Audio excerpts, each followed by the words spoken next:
Coming up on the program, we're going to discuss how you and what you should do if you're going to start a new garden plot next year, as well as some of the things you need to be looking at your garden now to better improve it. And we're gonna talk with Carrie Kay, Uncle Jesse, and Mark Lovejoy from fellow podcast The Dirty Cultivator up in the Pacific Northwest, and some ideas on how to preserve your food without canning. All that and more coming up today on the Wisconsin Vegetable Gardener Podcast. The Wisconsin Vegetable Gardener Podcast is permeating into your ears with your host, Joey Bear. And it could be the weeds. Some gardeners try to get all the weeds out of their garden. Other gardeners leave them in their garden. It's really a decision that you need to make. There's benefits to both sides of that. It's just something that you need to figure out what you want to do for your garden. And Holly Bear. Canning is a science. When you're canning, you want to make sure you follow the directions, follow the recipe, don't cut corners, don't replace things. It's crucial to you, your health, and your family. They're professional gardeners with full-time jobs, and they're on the air now. Welcome to the Wisconsin Vegetable Gardener Podcast, a podcast for the health-conscious organic gardener worldwide. I am your host, Joy Baird. Beside me is my wife, best friend, and co-host, Holly Baird. Behind the TWVG microphone here in the WI Garden Media Studios in Southeast Wisconsin. The information that you're going to hear on this podcast is important and vital to your garden. You just may have to tweak some of the dates and times you applied for your particular growing area. If you're tuning in for the very first time, we appreciate you and welcome you to our program. And we have a number of podcasts that you've probably missed. You can find all previous podcasts and guests on our website, thewisconsinvegetablegardener.com. Click on the podcast tab at the top of the page. You can scroll down and see all of our previous podcasts and our guests and the topics that we cover in them. If you don't know who we are, we're going to tell you a little bit about what we do and who we are, and then we'll get into planning for a plot for next year. So what we do is on our website is we started with videos. We have a ton of videos on our website, and they all about gardening and what to do with the food you grow, how to cook it, simple home living, what to do with everyday items in your garden. And then we also on there have our digital magazine, which comes up quarterly. It's a full color digital magazine that you can download or print right from the website. For free, or read there, whatever you want to do with it. And then we also have this podcast. And that's a little bit of the a lot of things that we do. Yeah, about over 600 videos on the website now, and a lot of great support that we have in doing that. So most of you who are listening to our voices, who have downloaded this podcast or listening to it online, you are a gardener. Now, the vast majority of us grow probably a decent-sized garden, or what we would assume is a manageable amount of garden space. You may be a container gardener on a porch, patio, or deck. Or you may have raised beds, or pop-up raised beds, or like us, we do all three in addition to traditional ground garden. And there's a variety of other mediums that you can grow in. So those of us who have gardens, we always are looking for, if you talk to a gardener for very long, it won't be too long before they say, I wish I had more space. Whether that is, whether you're talking to a gardener who has 25 containers on their porch, or you talk to a raised bed gardener who has a 4x4 foot plot, or you talk to somebody like Mark Lovejoy that's going to be on the program here in just a few minutes, who has 40 acres and about 20 of it is organically tillaged and grown, and he wants more ground. We all want more ground. We all want to grow more. So there are some things that we need to look at if we are going to expand or start fresh a new garden plot next year, and we can start doing that now. Right. So what we can do is look at where we want to expand to, or if we don't have enough ground, we can grow up. Right. And you want to know how the sun hits the area that you're intending to turn into a garden. Right. Sun comes up in the east and sets in the west. Right on that? Mm-hmm. In the northern hemisphere, anyway. So we want to have an ideal of how the sun cascades over our garden or our potential garden.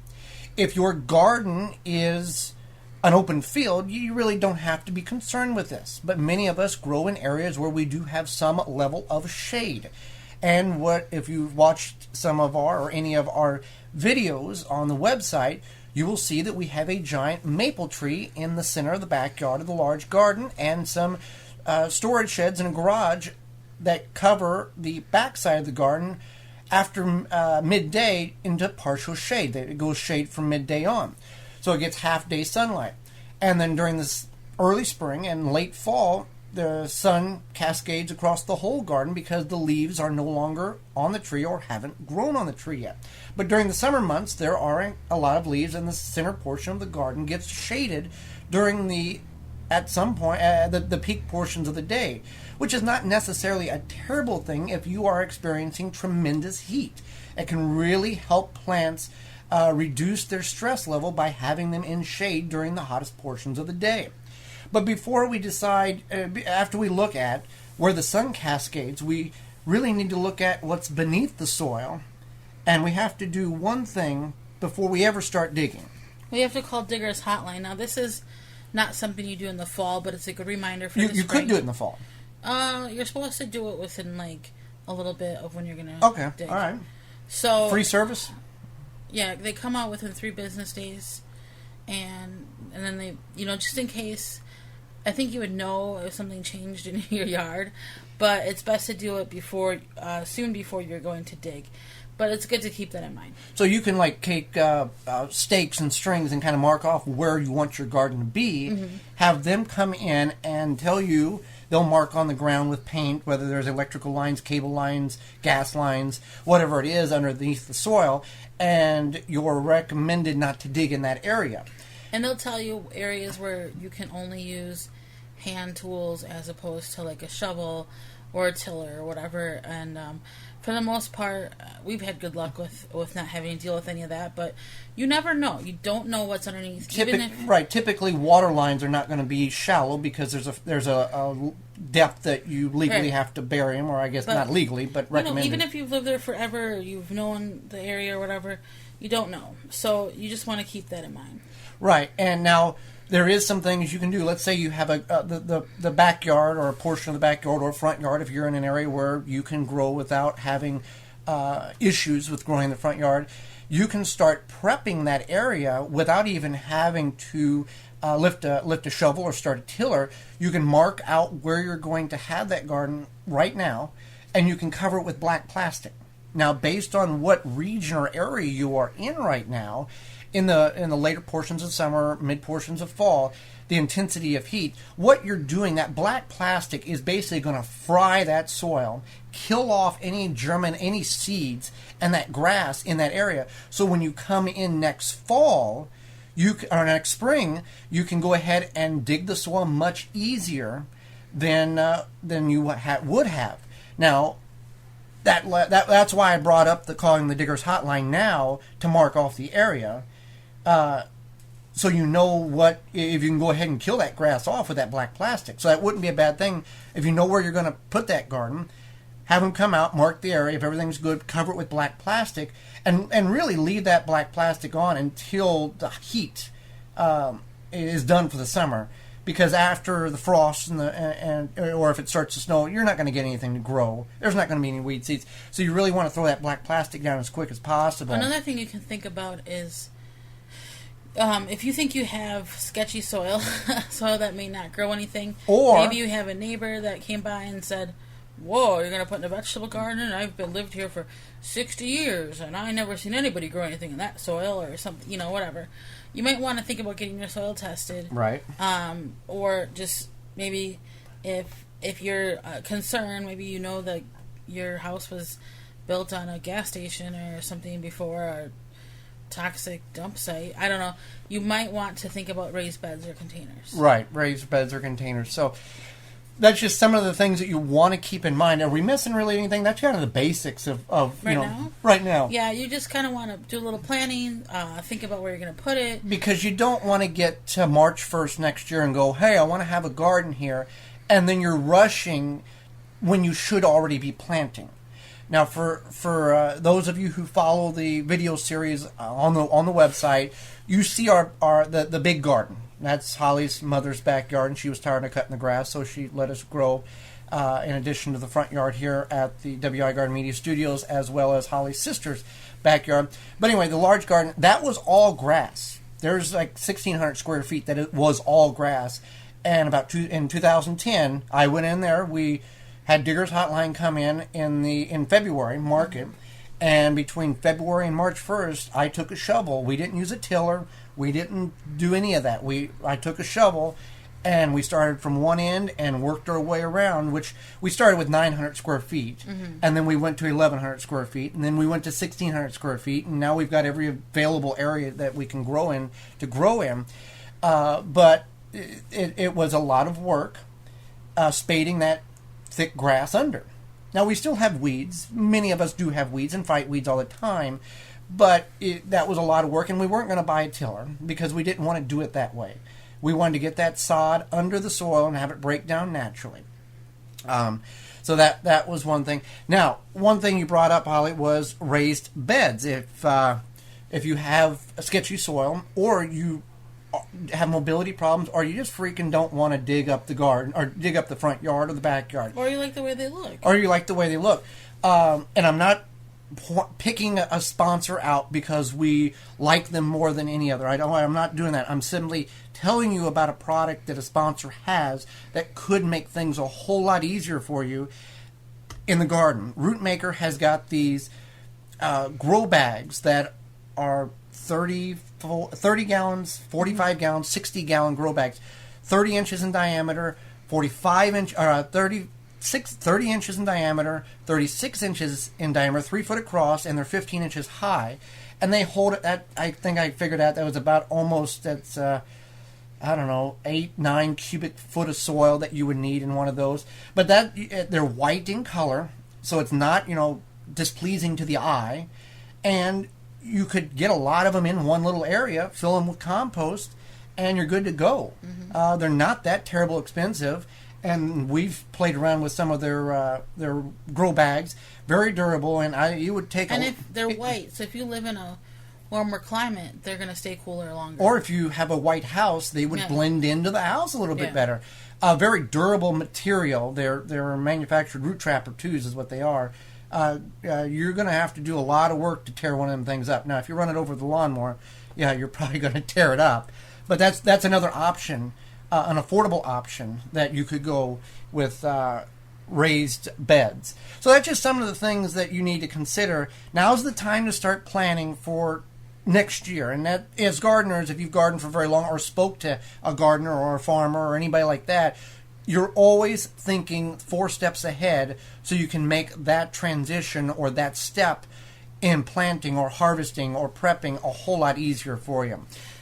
Anything else? Yeah, if you don't want to commit to a raised bed or a ground garden, say it's your first time ever gardening and you're very intimidated by that, you might want to think about just doing a few containers. And at this point, you don't necessarily have to think too much about your containers, but maybe if you want to check out, you don't have any containers and you want a certain look, a lot of stuff is getting marked down at this time, so you might want to check out your local garden center or wherever and see if you can find something on clearance. Right. Number 1 rule of container gardening, drainage holes. Yep. Make sure you have drainage holes. We'll be right back after this with Tell Me What You Really Think and some of the things you need to be looking at in your garden right now. Do you want your next raised beds to be easy, functional, and beautiful? The Embrace helps you create the garden you've always wanted. Finally, raised beds that everyone can assemble and enjoy. No tools needed. Just slide any lumber into the Embrace corner, fill with your favorite soil mix, and you're ready to plant. Made from 100% recycled steel right here in the USA. And a portion of every sale helps to build school and community gardens all across the country. Let the Embrace help you create your next raised bed. Grow beautifully with the Embrace. Available at local garden centers and online at artofthegarden.net. It's all about the soil at ManureT.com. With their grass-fed, antibiotic, and growth hormone-free cattle and horses, owner Annie Haven puts the quality in her premium soil conditioner. 100% organic and natural, Whether feeding your flowers or veggies, indoors or out, you can grow organically with confidence. To purchase authentic Haven brand manure tea, small orders or large, go to manuretea.com. Always free shipping. At dollarseed.com, all of our seeds are only $1 a pack. And we have online resources that teach you all about the rewarding hobby of growing your own plants, flowers, herbs, and vegetables. Imagine the joy you'll feel when your children actually help you harvest your first garden crop, or the pride of knowing you'll never need a florist again. Visit dollarseed.com and grow a little magic of your own for just $1. Dollarseed.com. What could be healthier? This is Jeff Radke from the Lost Skills Podcast. You can listen to me at lostskillspodcast.com. Now back to the Wisconsin Vegetable Gardener Podcast with Holly and Joey Baird.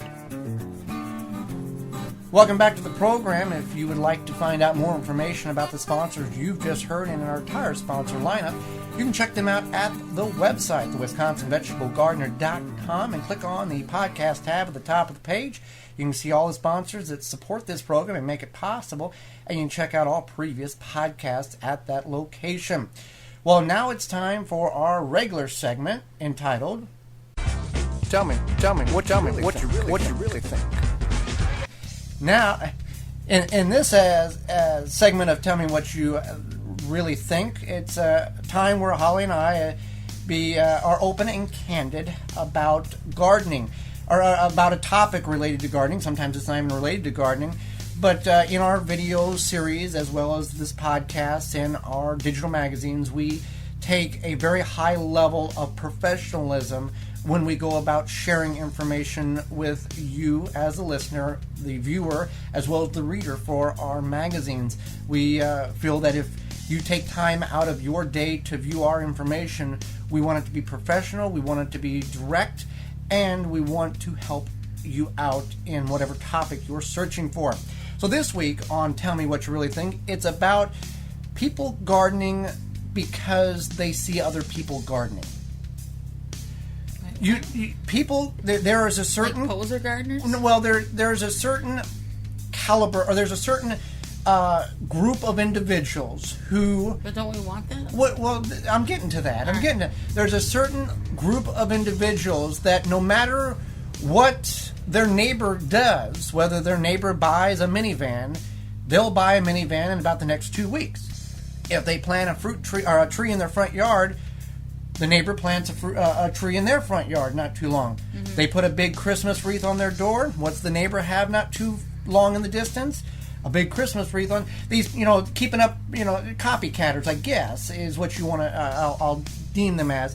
But what I'm saying here is you guys who listen are gardeners or inspired to be gardeners. You want to grow food.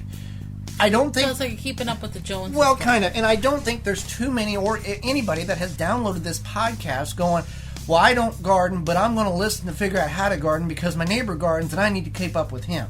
If you are listening, hey, thanks. But I don't think there's that group, it's like... Or like the people who go gluten-free because their friend is gluten-free. Right. Or has celiac, which is a real disease. I mean, we don't golf, so we're not going to listen to podcasts about golf or watch television shows on how to golf. Sometimes you try to torture me. Well, that's a... But my point is this. If somebody wants to garden, they should want to garden because they want to garden. Right. Because they have a motivation behind it. Because there is a reason behind it. But what if somebody does it because their neighbor does it and they like it? Well, that's an advantage, but you have to have... What if they're like, I'm so glad I tried this. This is really fun and cool. Well, they need to examine their inner self. Because there's people like that all over the place. Well, I know, and people there's people who will garden who never gardened before, who doesn't like gardening, but they're doing it because they've seen Joe Lampo do it on Growing a Greener World. They've seen John Coulter do it on GrowingYourGreens.com. They saw Luke and Cindy do it on Am I Gardener. They see Joey and Holly Baird from Wisconsin Vegetable Gardener doing it. So, yeah, that's us. So they're saying, well, I'll just do it because I want to be popular, or I want to do it because those people are doing it. Yeah. You understand where I'm coming from? Yeah. Yeah, okay. Or maybe I can do it better. I can do it better. Let me show them. Almost out of spite in some levels of emotion. Or you bought that minivan, I'm going to buy a better one. You grow a 40 square foot garden, I'm going to grow a 60 square foot garden. Well, the old saying was, the grass may be greener on the other side of the fence, but most likely they have a higher water bill. Yeah. So, you got anything else on this? No. Okay, let's close the door on this topic. So as we get into later portions of summer, early fall, mid-fall, kind of in that area, we need to examine the garden. We're in a time and a technology and an era where you don't have to really write stuff down, because many people don't even know what a pen and pencil are. They use their Kindle or I guess you can't type on a Kindle, can you? Depends on the tablet, the iPad. Right. And you go out and take some pictures, or for us, and some people video their garden not for YouTube purposes, but for record keeping. Mm-hmm. Okay, so we need to go out and look in our garden right now during daylight hours, depending on when you're listening to this.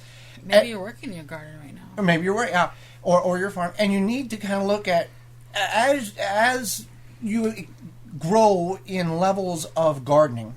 In experience, as anything in life, you get better at it. You ask anybody, you ask Pion Smith, Joe Lampo, John Colder, fill in the blank gardener. They were not a very good gardener when they started out. But with years of experience and gathering knowledge and understanding the do's and the don'ts, you become better at it. I was an awesome gardener. You was an awesome gardener. Yeah. Are you one of the people that we talked about in the previous segment? No, but seriously, we just put the seeds in the ground and it happened. Okay, well that's fine, and good for you. In our little 4x4 plot. Right, exactly. Mm-hmm. But we always want to strive to be better, and in order to do that, it's called growing. It's called growing, literally. And like with anything in life, whether you're a farmer, whether you're a computer technician, whether you're fill in the blank. What? Doctor. Golfer. Examples are good, yes. As you do it over and over again, you find shortcuts. You are very visual about the thing that you're doing, and you can immediately see something that's not right. Let's take farming, for example, because I was a farmer, grew up on a farm. There's a lot of things that you can't read in a book. Here's 101 ways to be a farmer. That doesn't exist. That's like you have to. There's guidelines that you can follow, but there's a certain level of on-the-job experience. So when you see a cow off by itself, away from the other 35 head of cattle, you know one or two things: something is terribly wrong with it, or it's about to have a calf. Cows will isolate themselves off to a portion by themselves and birth a calf, and then once that calf, they lick the afterbirth off of it, and the calf gets up and walks, then they'll join the rest of the herd. So you be visual about these things, and you don't go over and stir the cow up. Now, if the cow is distressed, then you take actions needed. But what I'm getting to is, in the garden, you can see if there's problems with soil nutrients based on the way the plant's growing, the color of the plant. You can tell if you've had a poor production of potatoes like we have, not because of the potatoes we grew, but because of the composition of the soil in the large garden. Small garden and your sister's garden produce phenomenal potatoes, which we continue to build the soil each and every year in the large garden. But you understand where I'm coming from this. The visualization of what you need to look at. Becoming just more knowledgeable and using your critical thinking, not just, they say the definition of insanity is doing the same thing over and over again and expecting different results, and that's not good. You have to try new things or try different things or use your thoughts and your brain and think, okay, well, I continually have this problem. What am I doing wrong? And you don't just keep banging your head against the wall. You have to be smart, and you have to want to make changes to make things better. And that's with anything. That's with anything in life. Right. And it depends on the level of gardening you are. If you're doing it just strictly because you think it's fun and whatever, that's fine. Yeah. We look at it as it's a means to, one, save money, and two, produce something healthy for us to eat.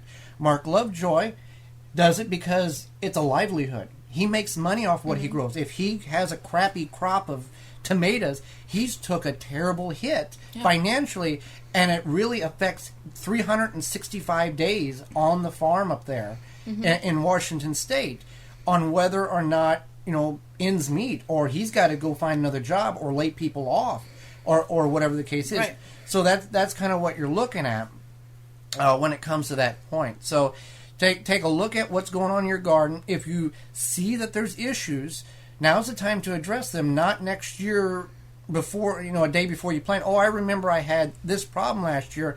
I really don't have time to mess with it now. I'm going to plant and hope I don't have that problem again. Right. So, and our example was the tomato hornworm last year. Eradicated our tomato patch at the large garden. So what did we do? We did research. We found out that the larva stays in the soil over winter, hatches, and becomes the worm, and then becomes the moth, and all that. And the research we found was to loosen the soil up, whether it's spade or shovel it or till it, where the tomatoes were that year, and that will reduce the chances by 90% of you getting it the following year. And we did such that. We also mulched heavy, which affected the depth that larva was living in or hibernating in over the winter. And by mulching it, it would also keep it either too warm or too warm in that instance, and it would affect the birth rate of the larvae. And we have had very minimal to no problems with the tomato hornworm this year. Right. So we'll be right back after these messages with Mark Lovejoy, Carrie Kay, Uncle Jesse. They are the threesome from the Dirty Cultivator podcast.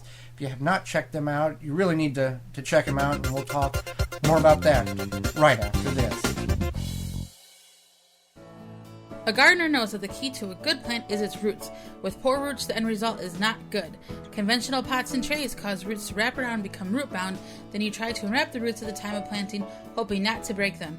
But never again with the Root Maker, a non-chemical innovation that naturally air prunes roots to create more vigorous roots. Never a root-bound plant again. Whether trees, flowers, or edibles, home garden or commercial grower, more roots means healthier, more productive plants. To get your own, visit rootmaker.com. If you could double the life of your raised bed boxes by sealing the wood with a non-toxic wood preservative, would you? Well, now you can with a clear, penetrating product called Internal Wood Stabilizer. It's 100% non-toxic and easy to apply. Seal your bare, untreated wood surfaces, even chicken coops, by spraying Internal Wood Stabilizer. It's invisible, seals the wood from the inside out, and never wears off. Recommended by organic gardening experts. Internal Wood Stabilizer. Check it out at timberprocoatings.com. This is Jeff Radke from the Lost Skills Podcast. You can listen to me at lostskillspodcast.com. Now back to the Wisconsin Vegetable Gardener Podcast with Holly and Joey Bear. Welcome back to the program, everybody. If you want to find out more about the sponsors you've just heard and our entire sponsor lineup, you can find that information at our website, thewisconsinvegetablegardener.com. Click on the podcast tab. Support them because they support us in the same gardening beliefs that we all should be able to grow our own food, no matter where we're at, for free. Well, let's go up to Arlington, Washington, to talk with a group of people. This is the first time we've ever had more than one person as a guest, Holly. We're going to talk with Mark Lovejoy. He is the host of the Dirty Cultivator. It's a podcast, farm and garden show for the local community as well as the worldwide community, and we'll get more into that in a moment. He also has two incredible host and producer. Carrie Kay will be with us here. She is a backyard farmer and a mother of four, as well as Jesse, who on the program is known as Uncle Jesse. He's the producer. He's a filmmaker with a passion for people to live healthy. Welcome, everybody, to the Wisconsin Vegetable Gardener Podcast. Hello. Hey. Yeah, thanks for having us. Thanks for having us. It's been great talking with you. So I want to start with you, Mark.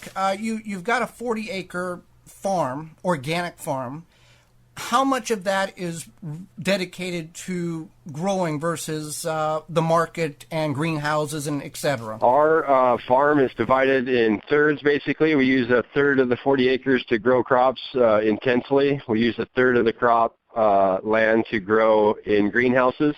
And we use a third of the land to live fallow or grow green manure crops that we can use in the other fields that we use more heavily.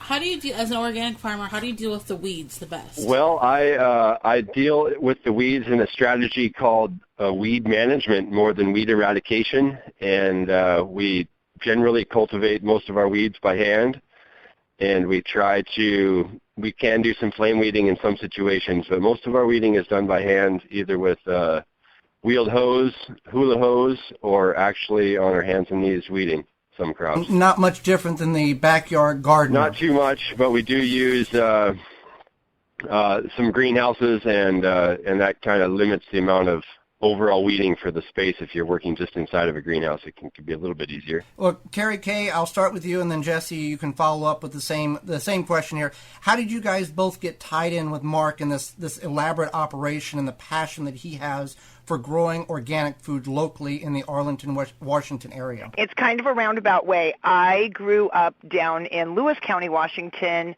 in the farm shop and horticulture FFA departments as a kid, moved to North Dakota and lived there for 8 years before we moved back to Washington when we moved up to Arlington.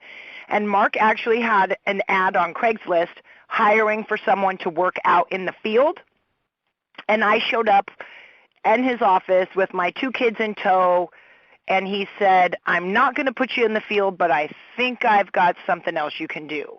And I've been with them ever since. That was 9 years ago. Jesse, how did you get involved in this whole program? Oh, well, I've known the wacky Dirty Cultivator since we were in 5th grade or so, 3rd grade, I think, actually. But so we go way back, and we've done some traveling. We went to Costa Rica together out of college, and we mountain bike and do all kinds of sports and stuff, adventures together. And then I moved out of state for a while, and then when I came back, we just I was down in LA for the last 10 years, and then we've been staying in touch. Every time I'd come home to visit, we'd hang out and stuff, and I'd go to the farmers markets once in a while and stop by the farm. And then when I got back, I was kind of just hanging out, and so he offered me to come, and I'd cover, farmers markets at the stand with them, and we just have a good time. And I always, like supporting healthy living and growing locally. And so, since then, I just he talked about doing the podcast, and I had never done a podcast before, but figured it's another thing I could play with and add to my repertoire. So here we are. 33 episodes later. Now, you said you were in Los Angeles. Now, we've heard this on a number of other programs and talking with people. Los Angeles is an absolute food desert. Nobody knows what gardening is there. Right. Yeah, exactly. Yeah, it's been a breath of fresh air actually being back. But we should actually record an episode live down there someday and try and spread the word. Now, Mark, we didn't forget about you. How did you get involved in the whole podcasting? Wow, it's pretty easy. I mean, I was looking for an innovative way to market our farm stand and market our farm here in the Seattle market area, and I was looking to, be innovative and new. And I was lucky enough to be listening to some awesome podcasts by a few other podcasters out there, and it seemed like a really innovative way to get information out, a nice change to the radio dynamic that was filled up with commercials and big media type stuff, and it was a good way for an independent person like me to get the message out about what we do and how we grow and the kind of farm that we are growing locally. Now, people may go, well, why would I want to listen to a guy in Arlington, Washington? Well, probably the same people want to know why they'd want to listen to 2 people in southeast Wisconsin. But I focus that question because you are focused on a large-scale, 40-acre type of urban organic farm. But your podcast reveals information to the public that many of us may be curious about, like how to deal with how the certification of organic goes, the getting approved or getting the people come in and check your farm for making sure that you're doing what you're supposed to do, and terms like organic, certified organic, and organic transition. Can you explain those 3 terms for our listeners so we understand when we see those labels at the store, at the farmer's market, we understand more of what that really means? Well, to make it easy, if you're a certified organic grower, you've been using your land in a certified organic way since for 36 months or more, and that means you've been using no synthetic or unapproved chemicals or sprays on your fields that aren't approved for organic production. And if you're a transitional grower, or if you might have a field in transition, one of the fields of your organic farm, like happened to us the last couple of years, was between month 12 and month 36, you can certify with the state organization as a transitional field. And you have to be very careful not to say transitional organic, but it is transitional, meaning you're using organic practices on the property, but it hasn't reached the maturity of 36 months yet. There's no classification for a piece of land that is between 0 months and 12 months to be sold in the organic marketplace.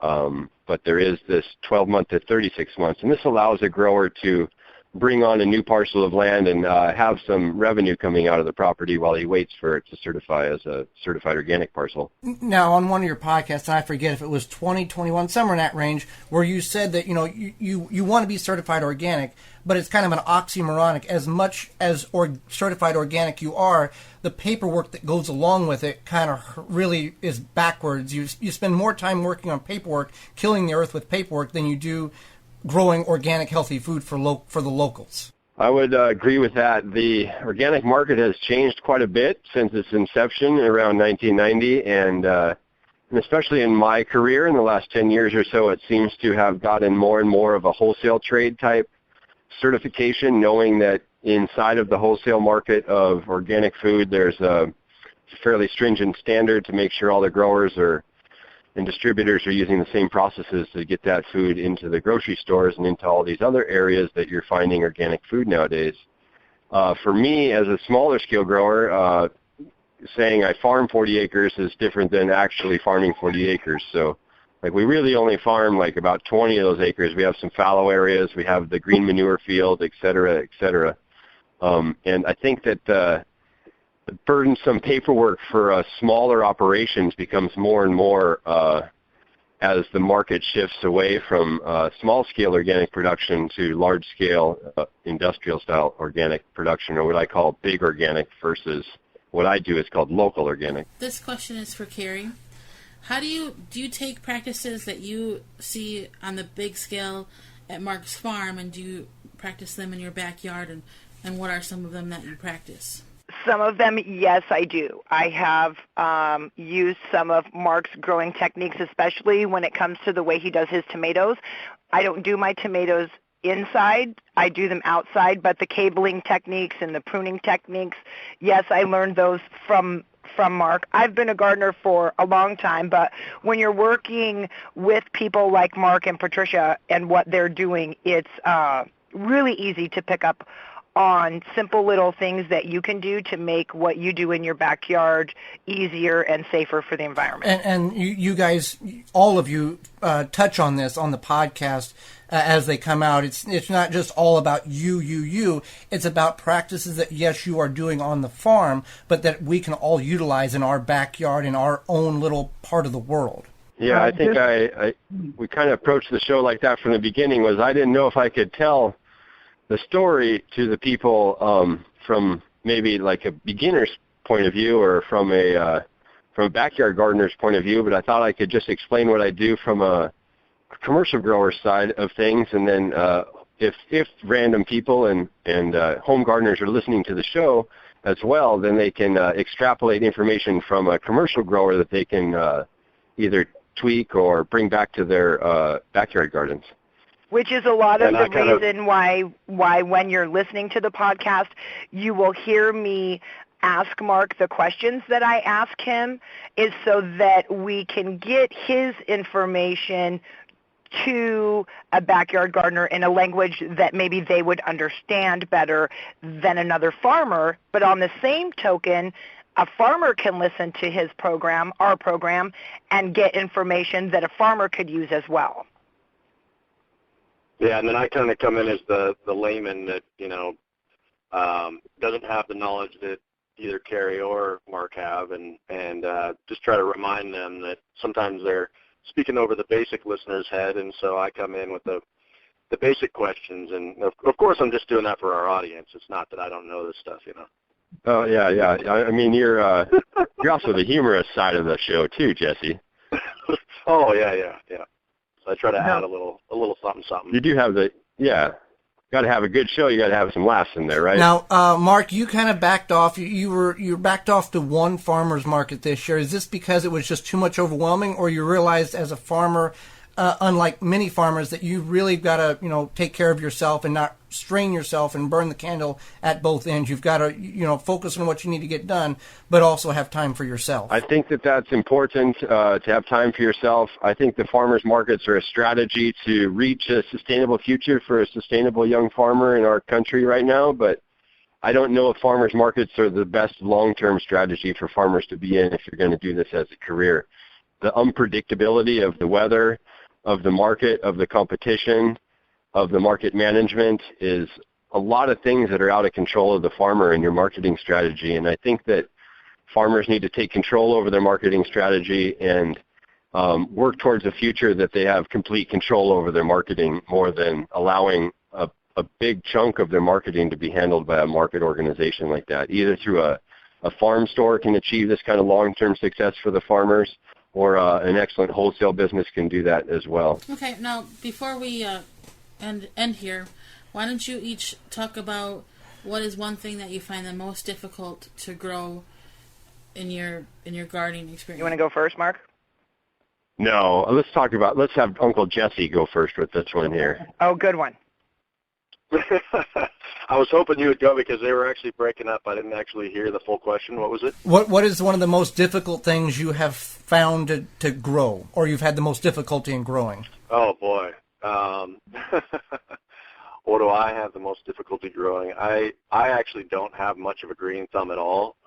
That's another one of the reasons that I enjoy doing the show, because I learn every episode we broadcast. I really do.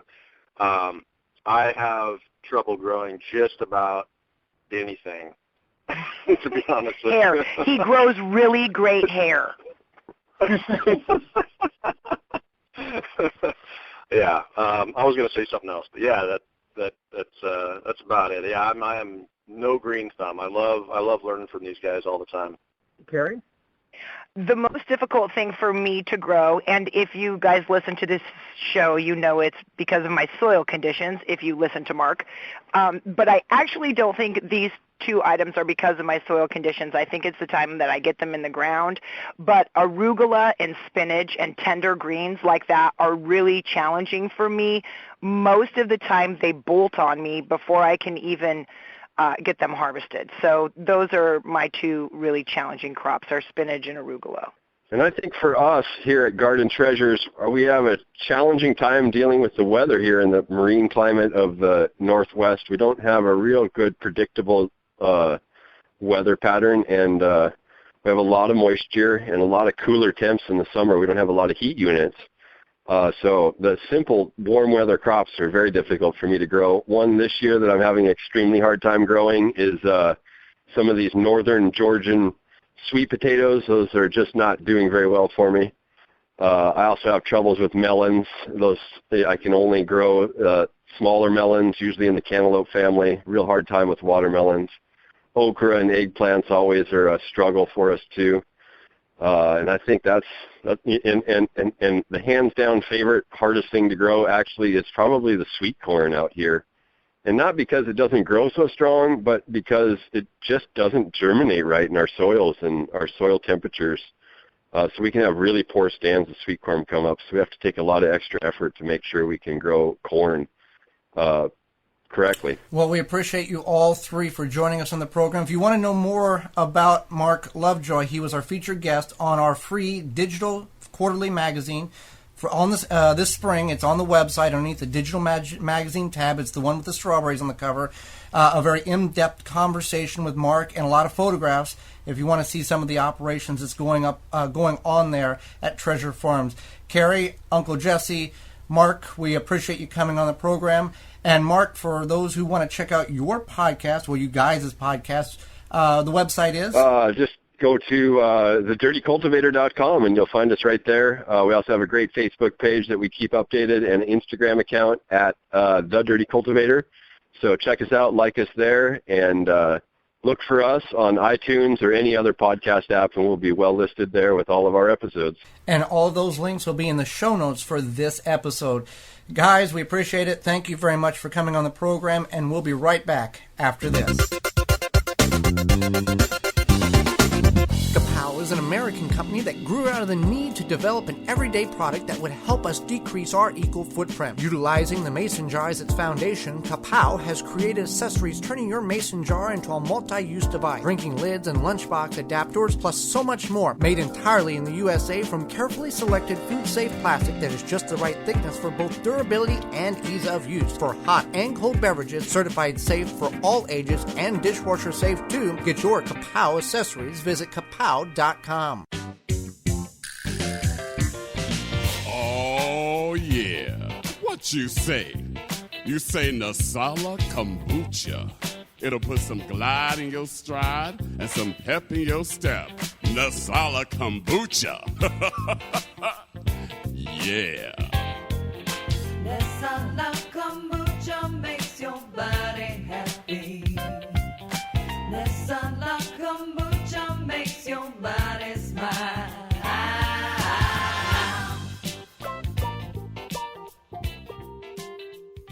Hi, this is Chris Van Cleve, host of the Rose Chat Podcast. You can hear us at rosechatpodcast.com. But right now, we're going to talk vegetables, and you're listening to Joy and Holly Baird on the Wisconsin Vegetable Gardener Podcast. Welcome back to the show.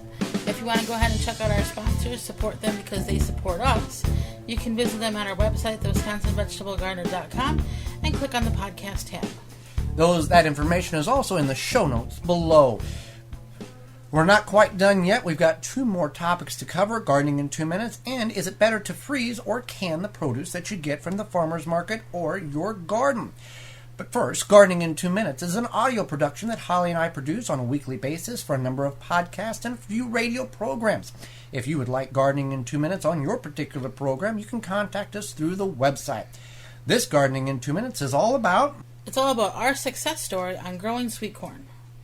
And here is Gardening in 2 Minutes. This is Gardening in 2 Minutes. When it comes to problems in the garden, one of the problems we have faced is growing sweet corn. We spent a number of years and a number of different techniques on growing it. One thing we knew going into it was you had to grow it in a block, a 4x4, a 8x12, something to where the tassels, the pollen on the tassels can fall down and pollinate the hairs on the ears. What we lacked in the problem was the lack of nutrients in the soil. We were lacking a lot of nutrients in our soil. Our soil definitely needed a nutrient boost, so we added things like coffee grounds, compost, and even our homemade compost. Homemade compost, as well as about 1.5 foot of shredded leaves in the fall. And then at the time of planting, when the soil temperature reached 55 degrees consistent and didn't go below that, prior to planting, we added a lot of organic fertilizer. We did a combination of several fertilizer brands and made a combination of about a 31, 25, 19 NPK. Tremendously high, but that is what was required for the sweet corn we were growing. All of this effort to grow a little bit of sweet corn may seem excessive, but the rewards were very much true when it was time to harvest that sweet corn.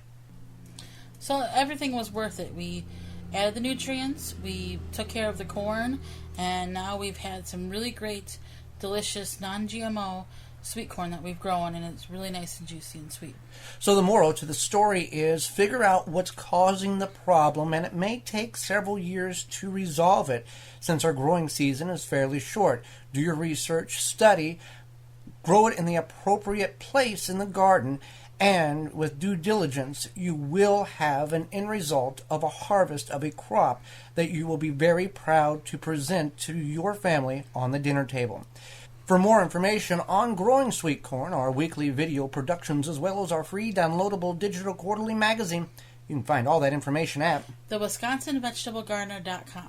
For the health-conscious organic gardener worldwide. For Gardening in 2 Minutes, I'm Joy Baird. And I'm Holly So Baird. we got one more topic to cover, and Holly, you're a little more vast in the knowledge of preserving than I am, since you're an award-winning preserver at the Wisconsin State Fair. Canner. And we're going to, many people maybe just don't want a can. Mm-hmm. They don't want to buy the canner, the pressure canner, or the water bath canner, or the jars, or the time that is needed.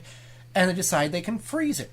That's very true. They can freeze a lot of things, and there's some things you have to freeze that you can't can. But is there really one better than the other when it comes to canning or freezing what you grow or buy organically at the local farmers market or in season? Yes and no. Canning is obviously shelf stable. So if you live in an area where maybe your power goes out a lot and you don't have a generator or something, then you might want to think about canning, because then you know that the things that you canned are stable in case you lose power. Also, when it comes to the texture of certain things, like green beans, for example, we canned those. We thought they were kind of mushy, so now we freeze them. So it's kind of a matter of personal preference.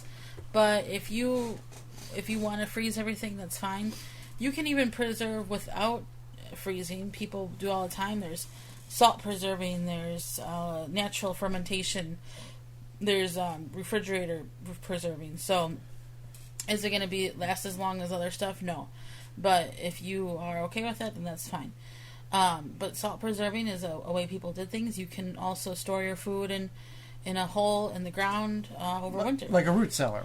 Yeah. But if you do that, you need to do your research and understand how to do that correctly. Well, obviously. Yeah. Don't just go dig a hole and say, this is what Holly told me to do. I am not responsible for that. But yeah, so you certainly can look into other options. But I found in my experience that freezing it can be kind of quick and easy. We successfully have frozen many things. We ran out of time with a lot of the stuff behind the scenes that goes on here. We were going to can peaches this year. We got it. What is a half bushel of peaches? Yeah. And we really ran out of time, so we cut them up and threw them in freezer bags and put them in the deep freeze. Yeah. It worked out really well. Obviously, we would much rather have canned them, but it just got to the point where, we've all been there. We're going to do it tomorrow. We're going to do it tomorrow night. It's got to get done. And that was 3 days ago, and we've got X, Y, and Z now that we have obligations that we have to fulfill. We can't can tonight. Let's go ahead and just freeze them. And that's kind of what led to that. Now, some of your lives may or may not be as hectic as ours. Or maybe you just are better at time management. I mean, we're pretty good time management, but sometimes stuff happens. Everything hits on the same day, yeah. And you've got 27 things to do. Or maybe you enjoy canning that much that you just... I enjoy canning, but at the same time, I have to be real too, and I just finished my degree, so for a lot of times I was trying to write papers and do all sorts of things. So send emails and everything else. So it was a matter of... I'm paying for a college degree. I should probably get that done. So, yeah. Well, that's pretty much kind of in a nutshell. Well, the thing is that you can find resources online how to preserve food without canning. But what it comes down to is freezing, doing a root cellar type of situation. Maybe thinking back to how people did it before they had access to electricity, and the fermentation, salt preserving, all that stuff. There's a lot of great information. If you are looking for something in particular, I could try to, send us an email. I could try to find something for you, but a lot of times you just go to your favorite search engine and take a look.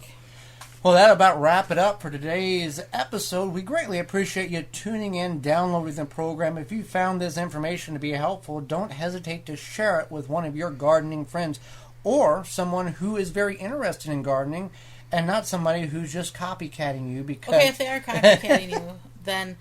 Now we've talked about a lot of stuff about them. But, hey, you know what? Maybe they'll turn it into a really great hobby. Who knows? Maybe it'll be a livelihood for them. You never know. Sometimes good things happen. So, the audio that you've heard in the podcast is courtesy of freesfx.co.uk and audioneutronics.com, two royalty-free and copyright-free websites we use to help liven up the podcast. And the commercials came from Nassau Kombucha and Dollar Seed. are their own audio. So until next time, I'm Joy Baird. I'm Holly Baird. And we will see you in the garden. The Wisconsin Vegetable Gardener Podcast is a production of the WisconsinVegetableGardener.com for the health-conscious organic gardener worldwide and distributed in association with WI Garden Media.